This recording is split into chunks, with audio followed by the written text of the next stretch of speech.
Welcome back to Mapping the Divine. I'm Rhea Wilson, and today I'm joined by Dr. Vukov, a philosopher whose work explores the intersection of science, technology, ethics, and the Catholic intellectual tradition. Dr. Vukov teaches philosophy at Loyola University Chicago and serves as an associate director of the Hank Center for the Catholic Intellectual Heritage. He's the author of several books, including his 2024 book, Staying Human in the Era of Artificial Intelligence. Dr. Vukov is also part of the AI research group for the Center for Digital Culture of the Dicastery for Culture and Education of the Holy See. In today's conversation, we'll explore how we can think clearly about emerging technologies, what human dignity really requires of ethics in this new technological space, and how faith traditions can contribute meaningfully to these ethical debates.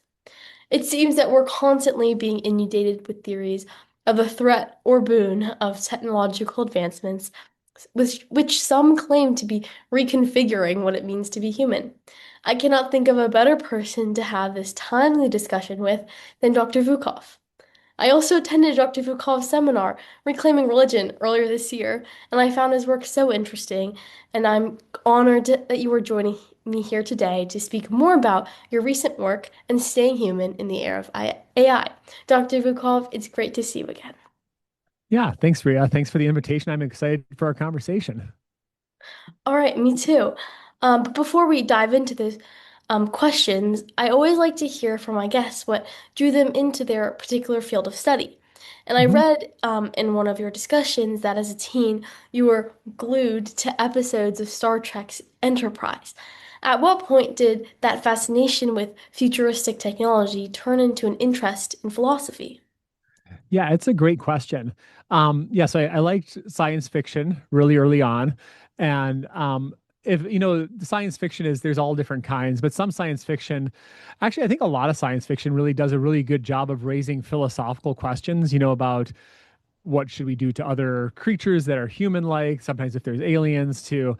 um Even like Star Wars, which maybe isn't the most philosophical, but even Star Wars has big ideas about the Force and good and evil and things like this. So really, I think science fiction is already pretty philosophical in a lot of it.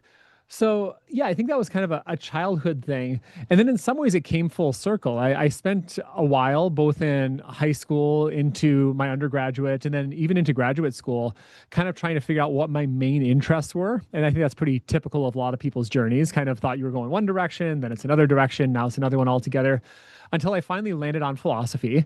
And when I first started doing philosophy, it didn't have much to do with sort of science fiction and future technologies and Star Trek and stuff. But eventually, after I kind of went through philosophy grad school and started figuring out what I wanted to do, I guess the circle kind of closed because then I came back and started looking at sort of coming back to future technologies and science fiction kind of scenarios, but this time having gone through the whole training of becoming a philosopher. Yeah, um, I think definitely the push of like what you want to do is um, standard for many I who think so. are Yeah. undergrads and then go to graduate school. But for your specific journey, how did the Catholic intellectual tradition shape what became your interest in philosophy and then your philosophical outlook to more futuristic things like AI? Yeah, I mean, so I actually became Catholic while I was doing my graduate school in philosophy. So in some ways, they were developing alongside of each other as I started learning more about philosophy and really starting to love philosophy. Thomas Aquinas was a big figure as part of that formation. And of course, Thomas Aquinas, I'm sure, has led many people into the church, and I was one of them. It wasn't just Thomas Aquinas, but that was certainly part of the story, is sort of learning to think about the world and learning about what the riches of the Catholic intellectual tradition and specifically Catholic philosophy has to offer was part of the reason that I eventually became Catholic. So I guess that was part of my journey to becoming a philosopher and doing philosophy, was parallel with and then eventually kind of the same journey in some ways to becoming Catholic as well. Since I've been Catholic, I enjoy more and more doing philosophy within the Catholic tradition and really taking guidance from what the church says and using that as sort of a starting off point to start doing my own reflection and thinking within that tradition. I think some people would think that that's limiting. There would be some philosophers and some scholars who would say, how could you be so limited in your vision that you start just with what the church thinks and only work in that? But I really like this image that Bishop Barron gives about the rules in a game. And I think he talks a lot about baseball. Bishop Barron's a big baseball guy. Um, and he'll talk about how baseball would be no fun and pure chaos if you just like threw a whole bunch of balls and bats around and said, go do whatever you want with them. Not only are you not going to have a game, no one's going to even have any fun, right? It only works if you first have rules and everyone obeys the rules, and then you have the game and you can be creative and can make excitement happen all within those rules. So I really see being a scholar working in the Catholic tradition like that. So rather than saying I'm going to try and think with how the church teaches and think alongside the church, is that that's not limiting, but in fact it's freeing in the same way that having rules to a game free you up then to play it. Yeah, I'm kind of on that path of limiting or this misconception that religion, the scope of religion is limiting. In the seminar, Reclaiming Religion, you mentioned a little bit about how people assume science and religion are in tension. From your perspective, how should we understand their relationship?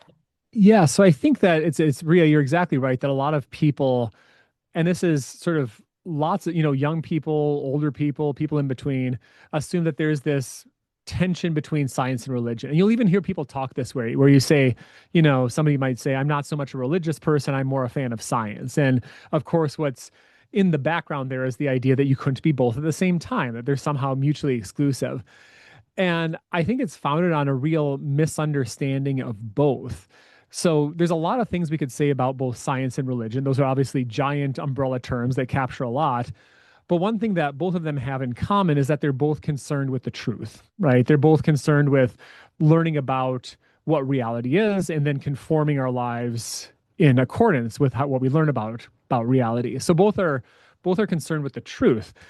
But from a purely philosophical perspective, if you have two things that are both heading at the truth, then they're both heading to the same destination, right? Is that, you can think about if you and I, you're in New York, I'm in Chicago, if we're both heading to like Pittsburgh or something, right? We might be coming from different directions, but we're both heading the same way. In the same way, because science and religion are both concerned with the truth, they're both heading to the same destination. And I would argue fundamentally can't be in conflict with each other. They're different approaches to the same destination, so they can't be in conflict. They can be heading from different directions, right? Science has different starting places, religion has different starting places, but they're aiming to the same thing. That said, and I think this is really important too, because humans are limited in our understanding, right? This isn't a particular, it is a Christian view of things, but it's not only Christian, right? We don't know everything. And it's actually built into science that we have an incomplete picture. That's what the scientific method is all about. It's about testing hypotheses, falsifying hypotheses, refining hypotheses. It's built in that we don't know the whole picture.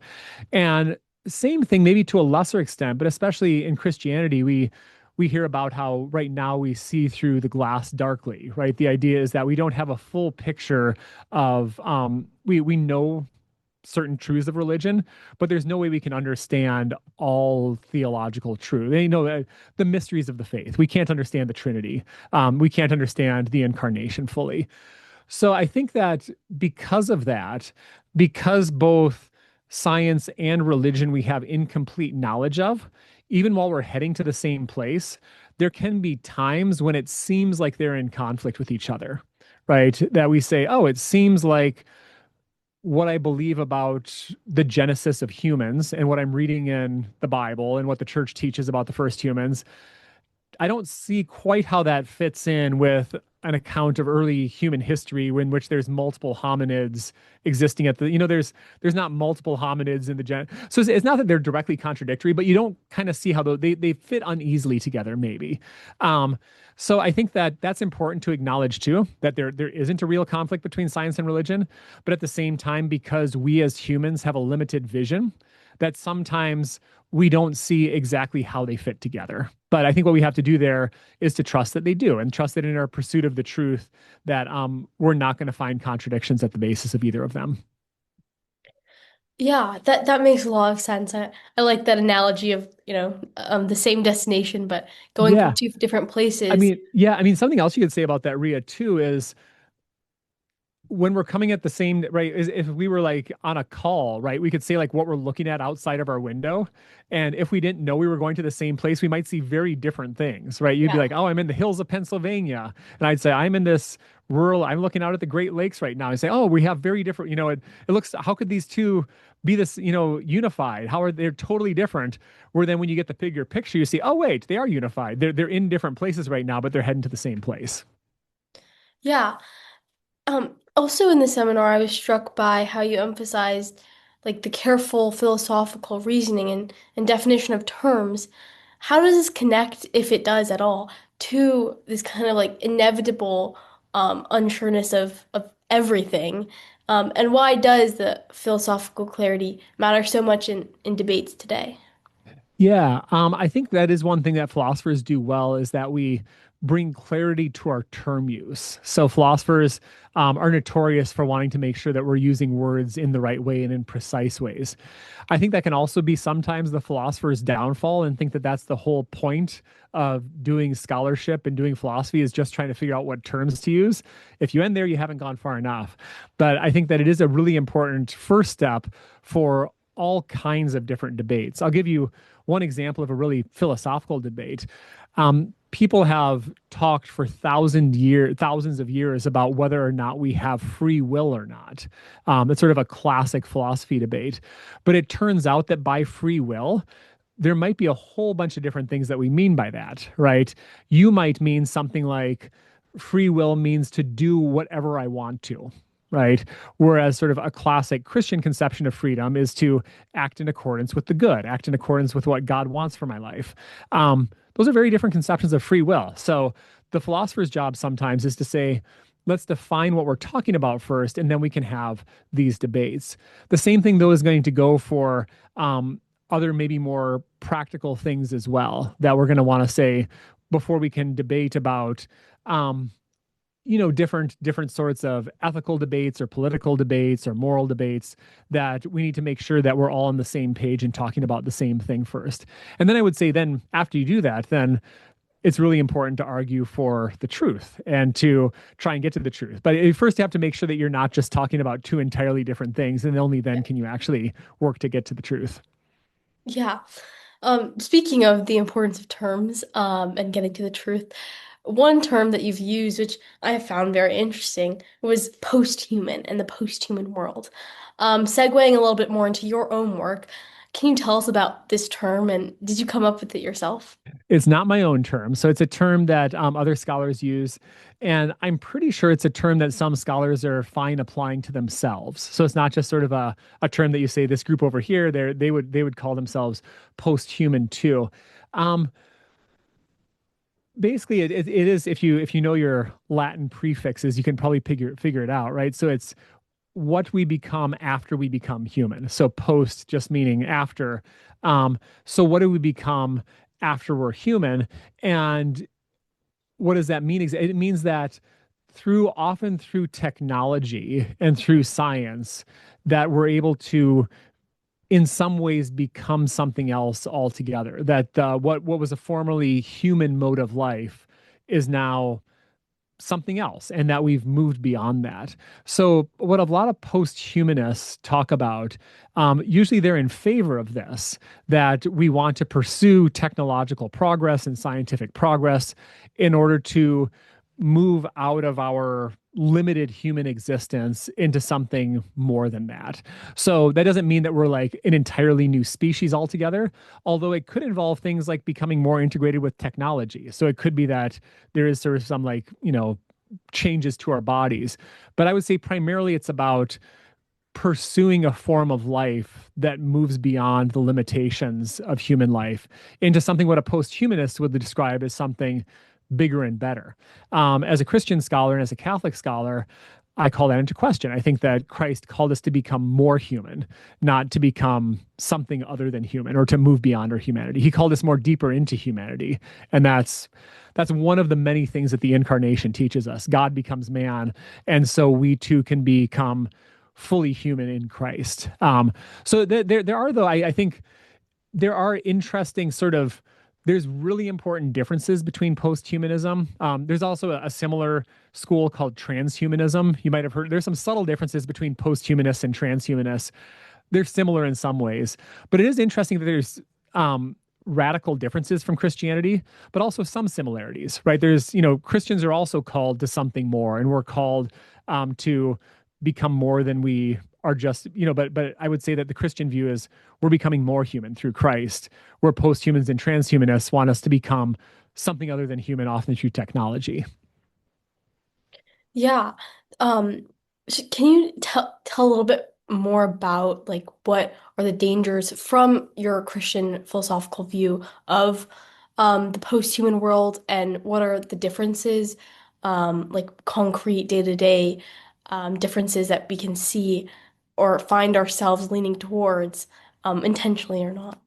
Yeah, I mean, I think it's common to post-human or transhuman and just ways of thinking that there's usually a very specific kind of life that's held up as more valuable.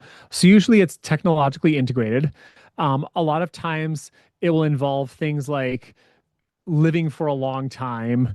Some of them are into things like space travel and going to Mars, usually to be very healthy. You can kind of think about like again, we can kind of go back to science fiction, where a lot of times there's this view of what does it look like to become more than human? Well, it's integrate technology and live for a really long time and eradicate disease and sort of all these other, become stronger, become smarter. Maybe we become smarter through pharmacological means. Maybe it's through chips in our brain. You can think here about Neuralink. Or you might have heard of Neuralink. It's a Elon Musk company that's literally putting chips in your brain. There's other companies that are doing similar things. Um, that all of this is in service of somehow, again, becoming smarter, becoming stronger, becoming healthier, becoming longer lived. That's the extreme end. You asked though for real world examples. So Neuralink is like actually real world. It's probably not one that you or any of your listeners are going to sign up for anytime soon. But I think that you get similar themes in certain kinds of wellness trends, in fitness trends, in just sort of certain standards of beauty and like pursuing more followers on TikTok. There's sort of all these things where we kind of have these metrics that try to represent a better life that a lot of us transhumanists, posthumanists, but also just like all of us sort of think like, oh yeah, that's what we're trying to do, right? We're trying to live longer. We want to be stronger. We want to be smarter. Um, and here's where it's tricky is that many of those things can be good. I mean, it'd be very hard to say it's bad to live a long life. Clearly, that's a good thing. And, it's bad to have a high IQ. That's clearly not the case. At the same time, I think where the Christian needs to resist this is attaching dignity or value or worth to those ends. Because I think that as soon as you say the thing we're aiming for is stronger, smarter, longer lived, healthier, that's very close to saying that kind of life is more valuable than a life that's short lived or sick or not as intelligent or weaker. But of course, that's precisely not what the Christian tradition teaches. I mean, I always like to say, hold up transhumanist, posthumanist values next to the Beatitudes, where Christ says, blessed are the poor in spirit, blessed are the meek, blessed are the peacemakers. And they're almost opposites, right? So I think for the Christian, while we can recognize a high IQ can be a good thing, importantly, it's a good thing if we put it in service of God. It's not always, I could have a high IQ and be a horrible person. So I'm using it for ill. A high IQ can be good. Health can be good if I'm using it for God. But ultimately, those aren't the things that give life value. And Christianity and Catholic social teaching, especially, have always emphasized that we need to, the way Catholic social teaching would put it, is a preferential option for the poor. But more generally, this idea that we need to not hold up the life of the transhumanist, of the posthumanist, as the only version of a valuable human life, but instead need to think about life as intrinsically valuable, even when it isn't super strong, even when it isn't super long lived. Um, yeah, so that's what I would say is that it is subtle because transhumanists, posthumanists can aim for good things, but that can't be the life of value for the Christian. Yeah, you've talked a little bit about like what exactly the church's social teaching um like views this ascendancy towards posthumanism and a posthuman world. But can you talk a little bit more about like what or how the treasury of the church of social teaching helps us navigate it and what they say to maybe like do instead and how to stay rooted in the human world and place the dignity on like more human values? Yeah, I mean, it really is a treasury. I like the word that you're using, right? There is this treasury of the church's social teaching that it ranges, Ria, from being more abstract considerations like the ones we were just talking about to much more on the ground things. So, modern Catholic social teaching can roughly, so there's been a social teaching of the church since very early. Modern Catholic social teaching is often traced to Leo the 13th's papacy, so not Leo the 14th, our current Holy Father, but Leo the 13th. During the Industrial Revolution, wrote this encyclical called Rerum Novarum. And in Rerum Novarum, it talks about many different things, but it talks about really practical things too. It talks about, for instance, the value and dignity of things like work, right? So it actually it's interesting that it does even practical things like advocating for trade unions. It said this is a good thing because we want to protect the rights of workers.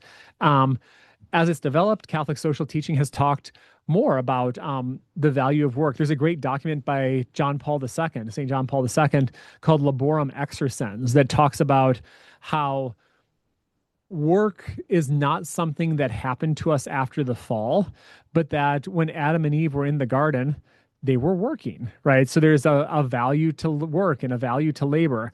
Um, there's a dignity to people and to work. It extends out, though, to, again, this idea of caring for the vulnerable and caring for the marginalized and this preferential option for the poor among us. Again, this is not just, this is go all the way back to Christ, is clearly reaching out to the poor, reaching out to people on the margins.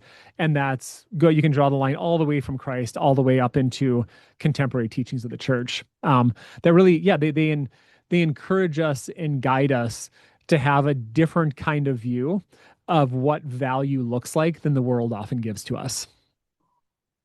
So is that what the church meant when they called for in Antiqua et Nova, which I guess is the modern day of like Rerum Novarum, renewed appreciation of all that is human as the rapid pace of digitalization risks digitalization reductionism. Yeah, I think, yeah, no, that's great. I think that yeah, so I think there's this line, and I love it, the line that you just quoted. And I think it's even in some ways a bigger picture than that. I think what it's calling us to is it can be very tempted in the modern world to think about ourselves and our value in terms of, again, what it calls digital reductionism. The best example to think of here is to think about the ways in which we understand ourselves in purely quantified terms. So think about the way we'll talk today about getting our steps in rather than getting exercise, right? Notice what we've done there is that we've sort of shifted from talking about our human side of ourselves. We're embodied beings who need exercise and need to have fresh air and these things. And instead, we've digitized it. And we just talk about, I need X amount of steps. And that's what it means to be healthy. Or we talk about nutrients, right? People will sometimes get into, but this may be more of a middle-aged thing, but people will like count, they call it counting their macros, right? So like count proteins and carbs, which these are like not bad things. But notice that when you're counting macros, you start counting in those terms instead of eating food, right? That's like the human thing.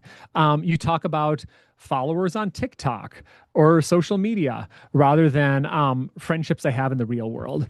So I think that's really what it's getting at, is that the church has a robust teaching of what it means to be human and what the human is. We're embodied, we're relational, we're oriented to truth. There's all these aspects of us that make us who we are as humans.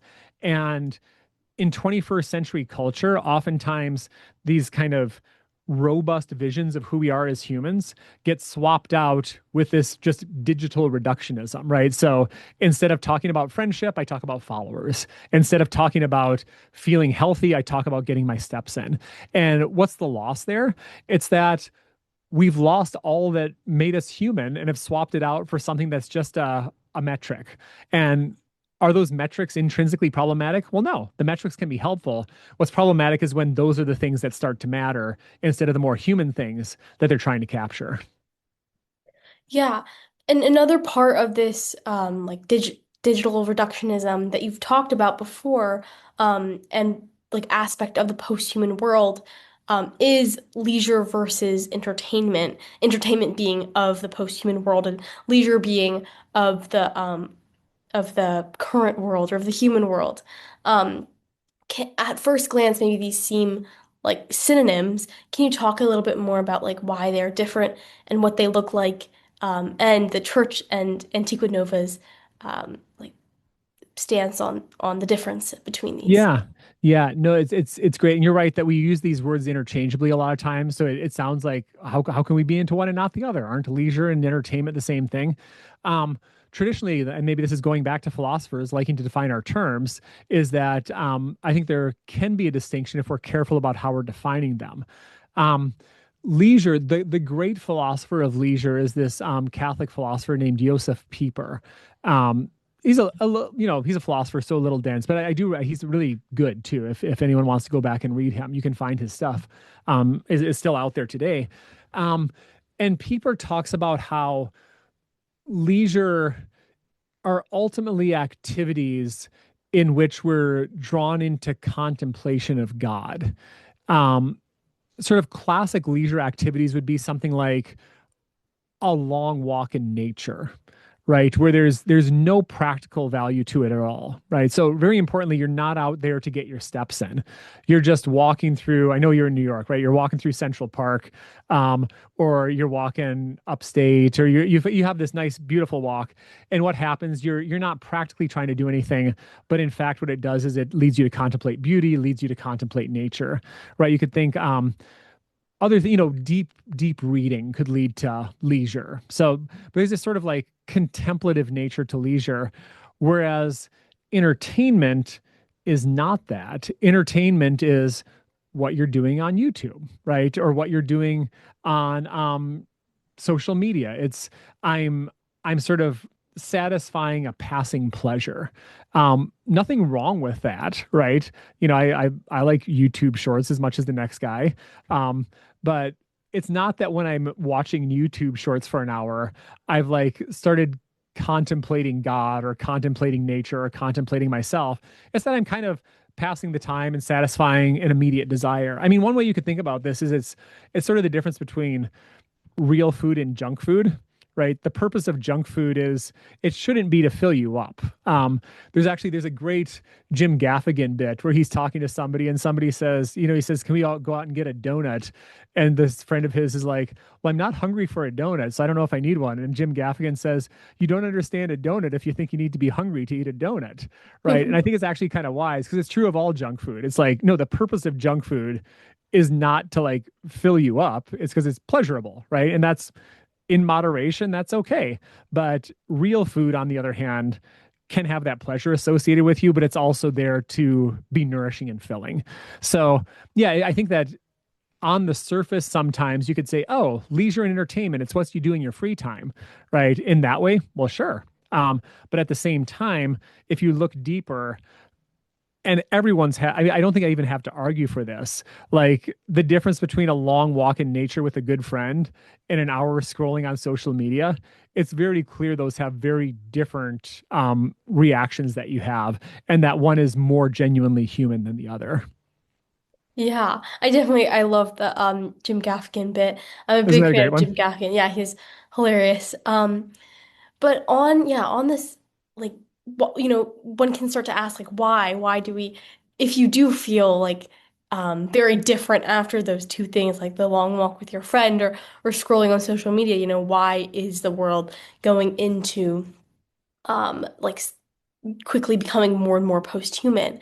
And you've mentioned before that there's, not the only reason, but one major reason is the efficiency and the optimization and the Exactly. monetization that is so um, uh, appealing to Yeah, everyone, really. e- Uh, exactly. Yeah, I mean, I think that sort of, yeah, so it's the efficient, it's when we think that I want to relax as efficiently as possible, right? YouTube is really good at that.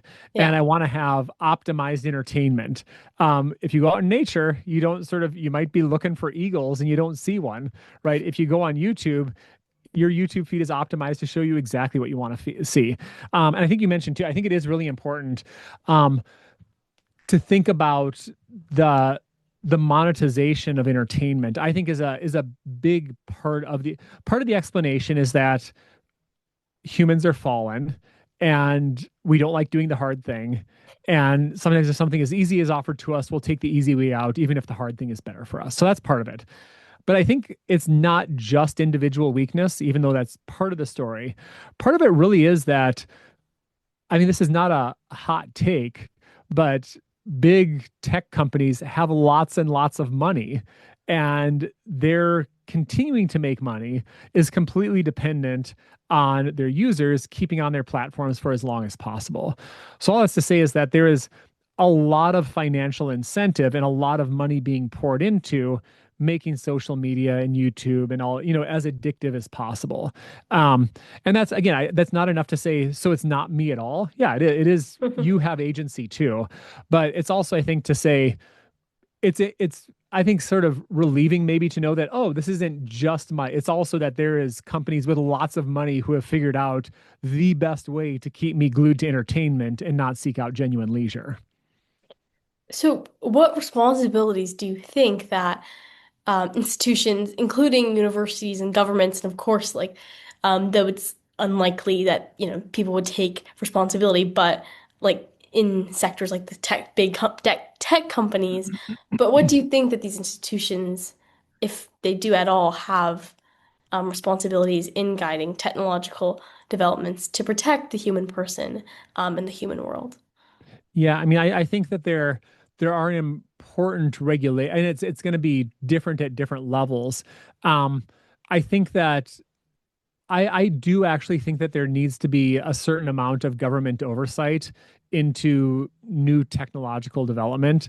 Um, Even just things like AI safety. So AI safety ranges over all sorts of different things, all the way from making sure that you can't generate inappropriate content with AI to AI, um, giving information that it shouldn't be giving to it telling you how to manufacture methamphetamines in your bait, right? There's sort of all these things.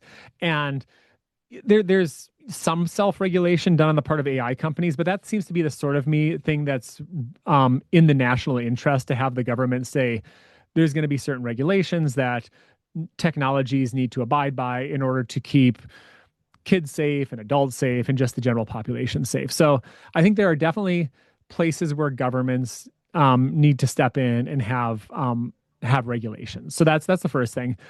You asked about universities. I think one role that universities have, we obviously, I work for a university. We don't have a lot of power in regulation. We can lobby and advocate for things.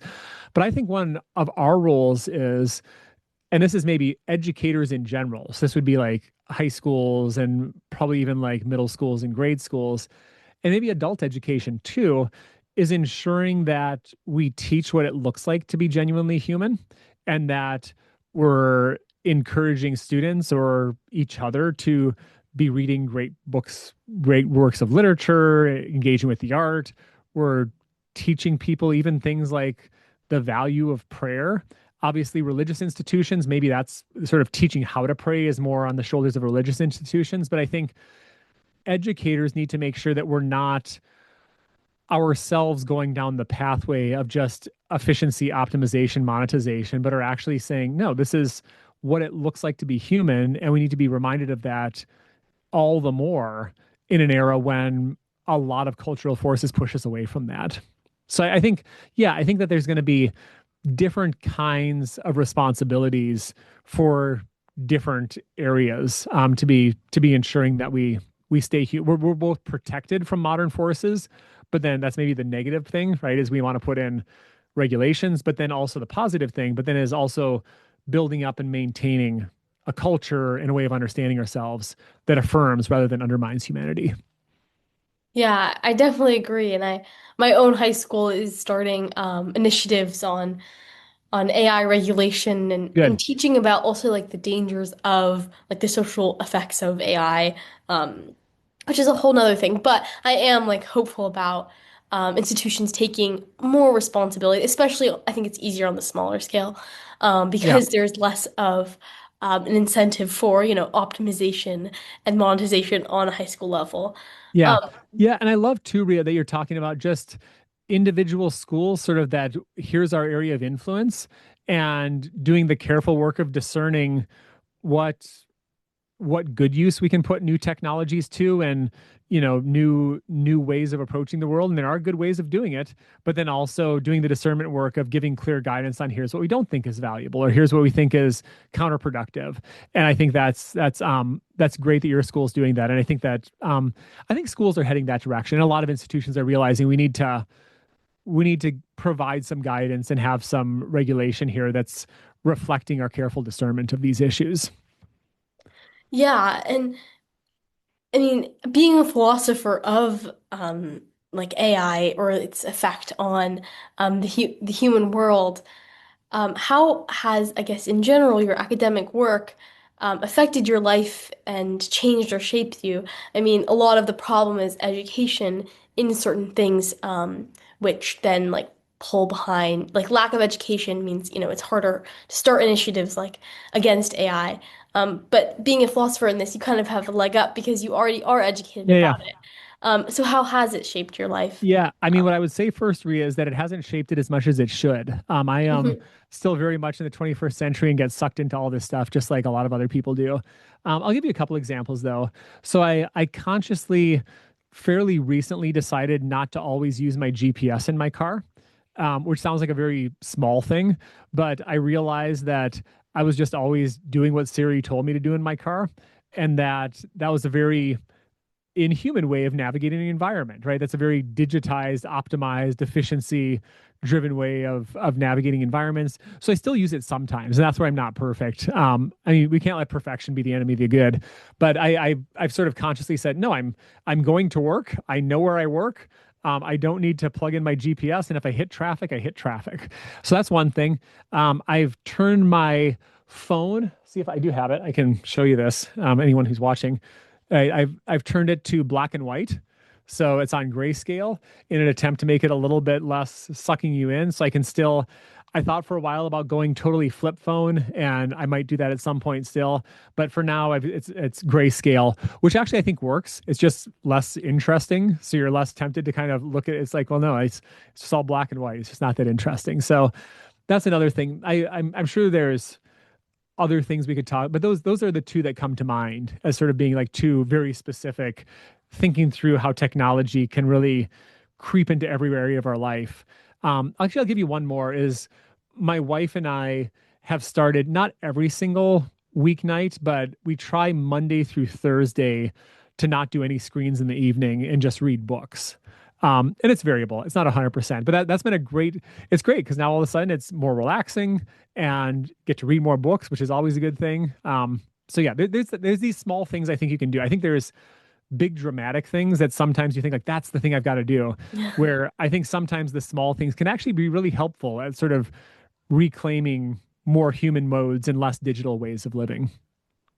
Wow, yeah, I applaud you on your sacrifices to become, more rooted in the human world. I actually have a friend who did the same thing with her phone, but it was only for Lent. So she's giving up Okay. a colored phone for Lent Lent. So I Lent guess is a great time to kind of give these things a try. And I wouldn't. I mean, this is maybe like we're only halfway into Lent. So everyone's looking forward to getting back on the colored phone and stuff.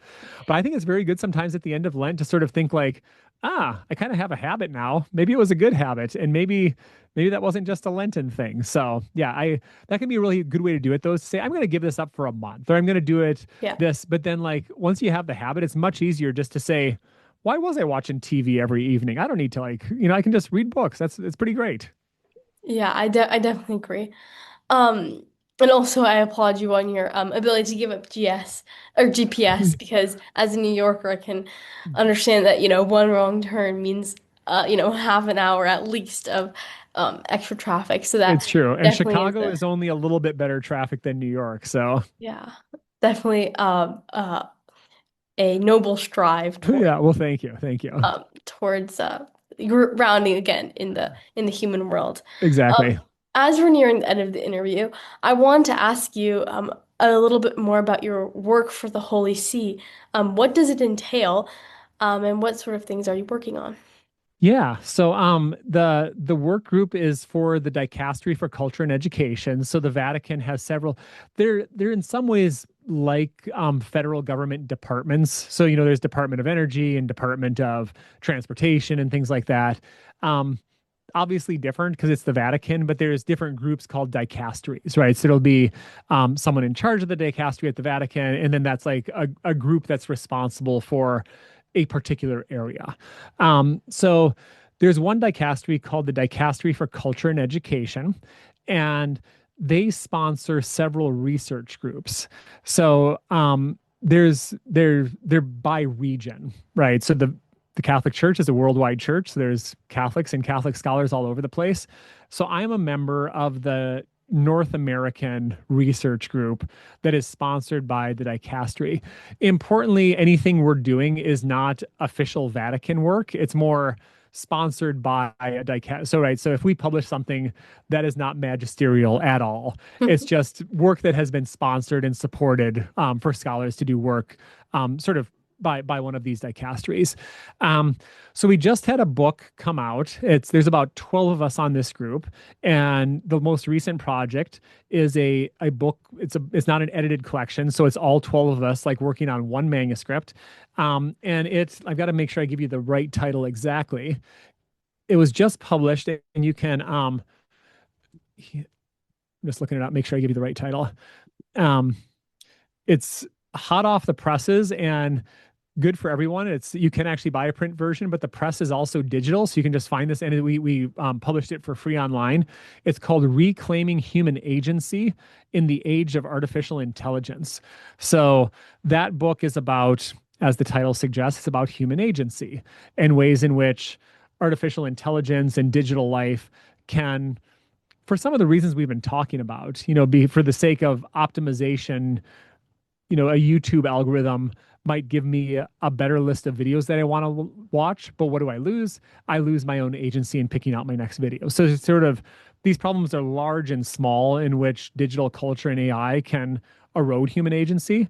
So this is a book written from the Catholic perspective about trying to maintain human agency in the face of some of these forces. So that was just published, and again, you can look it up. It's you can just download a PDF for free if you. I'll give you the title one more time. It's called "Reclaiming Human Agency in the Age of Artificial Intelligence," and that if you Google that, you should be able to just find it. We're now just starting a new project, and we'll see where it goes on roughly on Silicon Valley culture and how Wow, the there's a lot culture to of talk about. yeah. So sort of the culture of tech startups and sort of that culture and looking at that and how that lines up with or doesn't line up with Catholic and Christian cultural values. Wow, that looks to be very interesting and a lot of, yeah, very promising work. But aside from your own books, are there any other thinkers or books or practices that you would recommend to younger people who want to think seriously about technology and the human person, and how to best keep our humanity in this post-human world? And it doesn't just have to be someone who's writing about this in the 21st century. You mentioned before other older philosophers' work still applying to the modern day Yeah. problems. Yeah, so is there anyone and any other thinkers that you would recommend? Yeah. So I'll start actually, you asked also with about practices. And I do recommend fasting type practices when it comes to our online lives. And we all have to be discern what that looks like. It could be grayscale on the phone. It could be giving up social media or certain fine kinds of social media. It could be having limited hours of engagement. So I'm not going to look at my phone before or after a certain hour. Um, I think that's really good and healthy. I would say that that you're doing enough if it starts to hurt a little bit. I think that we are all so enculturated into digital culture and these ways of thinking and behaving. Maybe not all of us, most of us, I should say, that not doing those things is going to feel weird and maybe awkward and a little bit painful. And that's a sign that you're doing it right, right? If you're doing something and it's like, this was the easiest thing ever, it's probably not much of a fast. So I would encourage people to fast and to even do things that border on countercultural. I things like not looking at screens in the evening at all. And maybe that means not responding to texts for a few, there's a sort of window where I'm just, even when it's friends, like, no, I'm just wait till, which I realize is like breaking certain social conventions. But I would just say, like, really think about like how to cultivate more human spaces in ways that might be a little bit painful. So, and but I say that's a good thing. Right. As Catholics, we know that we go through Lent and that's what gets us to Easter. Same thing that it's going through some awkward things that are ultimately going to get us richer forms of life. I would do that. As far as readings go, we mentioned Antiqua and Nova earlier. It's a official Vatican document. When I was in high school, I wasn't Catholic yet, so that's one reason. But I also was not like, even if I would have been, I doubt I would have been reading official Vatican documents. They actually turn out that they're pretty so they're dense, but it's not like you have to be a trained theologian to read these things. They're it's like schoolwork style. It's like, yeah, Yeah. it's not going to be easy reading, but I really would recommend going and reading Antiqua et Nova. It's a great document that deals with some of the issues we've been talking about, and specifically even more with artificial intelligence. Um, Other readings, I think the other two I would give people would be two sides of some of the thinkers that we've been talking about. On one side, I would really recommend this writer Nick Bostrom. I disagree with him, but he's a transhumanist, and he's got a couple short readings called Transhumanist Values, and I think he's got one called What is Transhumanism? They're very short, very accessible, and I think summarize both transhumanism in its academic form, but also there's things in there that just make a lot, like inner things, like talks about how, oh, we really want to do like interplanetary travel and how much that's kind of a thing people are talking about now. So you can kind of see like, oh, this is not just stuffy academics. This is actually things that have trickled down and now everyone's talking about this. So on the one hand, Nick Bostrom. On the other hand, there's this author who's very extremely anti-technology. His name's Paul Kingsnorth. Um, he's got a new book called Against the Machine, which is really, really good too. He's very, very extreme. I mean, he lives kind of almost off the grid. Like he's sort of no screens anywhere in the Kingsnorth household, put it that way. But he gives you a good sort of other extreme to this. Also interesting that he's a fairly late in life Christian convert. So kind of has interesting religious history, but also a very polar opposite to somebody like Nick Bostrom. Okay, well, thank you so much for those recommendations. And thank you, Dr. Vukov, for this conversation as a whole. Your reflections on technology, human dignity, and the Catholic intellectual tradition remind us that there's progress happening and that there's so much hope to something that can oftentimes seem like a gloomy future ahead. I'm especially grateful for the way that you showed that philosophical and theological traditions are not only relics of the past, but are essential guides for navigating the moral challenges of our time. To our listeners, thank you so much for joining us on Mapping the Divine. And once again, thank you, Dr. Vukov.